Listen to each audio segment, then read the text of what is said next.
Hi, boys and girls. It's a bright new day. Midday here by me, but I still love to take my midday nap. I will never do it unless I read a story.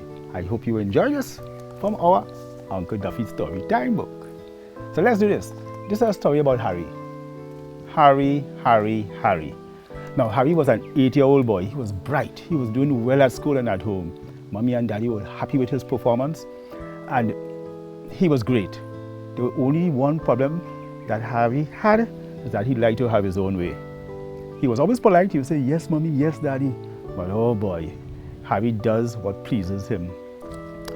There was this time, though, that Harry would get into trouble because he didn't listen to the Daddy's advice. Daddy had always advised him never to go through that shortcut through the mango field from school. Mommy and Daddy said to him many times, that shortcut has too many idle boys playing rough games and do not pass there from school. Harry, as usual, he'll say, okay, Daddy, okay, Mommy, but then he will still argue. He will say, these boys, these friends of mine pass through there all the time and they say it's safe. And if I pass through the mango field, I will even reach home much quicker. Daddy will have nothing of it. He says, do not pass through the shortcut. Harry would be mad. He'd be unhappy. But he'd march off to school, taking the long way because his parents said so. Sometimes he won't even understand why his parents behave like they do. He says they are old and fussy. If they were young and tired like I am, after school when I'm tired, I want to go through a shortcut which is a mango field and I'll be home so quick.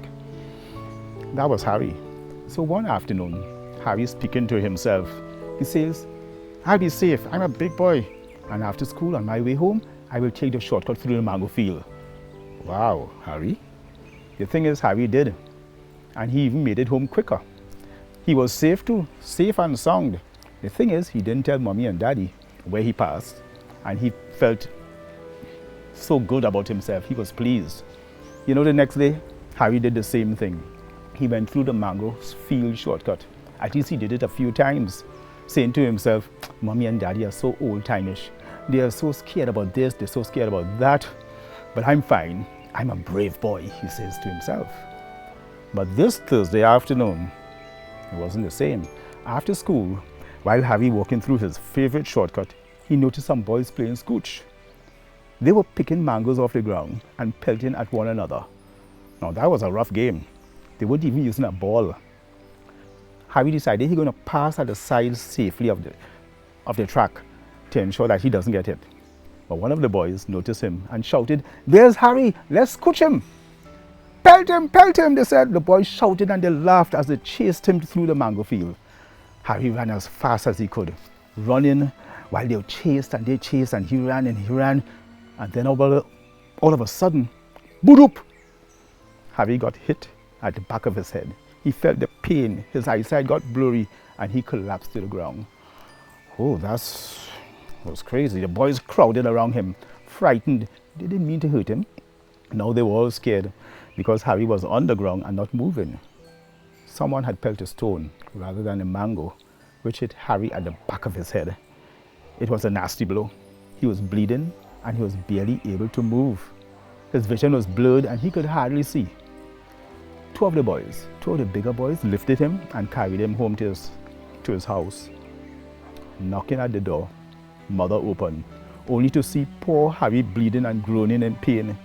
Mother became frightened and took Harry to the doctor right away. The doctor examined Harry. He dressed his wound and told Mommy he'll be fine in a couple of weeks. But days later, Mommy and Daddy took Harry to a specialist because he was still in pain and he still couldn't see very well. His vision was all blurred. The specialist checked, gave him some medication and told them Harry will be fine after a few weeks of rest. Gosh, Mommy and Daddy, they were worried, wondering the worst, whether Harry would be able to see properly again. Even Harry now was even sorry because he realized that he had disobeyed his Mommy and Daddy by going through that track for this incident to happen to him. But time went by and Harry was still unable to see clearly and he groaned in pain day after day. But then one day, a Bible worker knocked at the front door of their home. Mommy came, opened, and saw that the young man was selling books. She said, oh, no, thank you, not today. But the Bible worker said, But they are children books. You may have a boy or a girl, you can read stories too. She thought, and then she invited him in. And she told him her son couldn't see too well to read, having been struck with this stone at the back of his head. Oh dear, the man said. Isn't there any hope? The doctors are still trying, Mommy said, but still no improvement. Have you tried the great physician, Jesus? He asked. Mother bowed her head and said no. Would you mind if I asked him to make Harry better? Of course not, said Mommy. So he knelt down next to Harry as Harry laid on his bed and he prayed, Dear Jesus, please make Harry better again. Amen. And then he got up and left, promising to return in a few weeks. A week passed by and he went to visit Harry and his mummy. While nearing the house, there was a Harry running towards him with outstretched arms and saying, We are so glad you came. We are so glad you came. We have been waiting for you. As after you prayed and left, I was able to see clearly again, and the pain went away. I no longer groan. Gosh, boy, there were tears in their eyes as they all talked about the wonderful thing that happened, and they thanked Jesus, the great physician and friend of children, for what he had done for Harry. Boys and girls, mommies and daddies, trust Jesus. Talk to him in good times and in bad times. He loves us dearly and cares for us all. Bye, boys and girls. I'm going to take my nap now.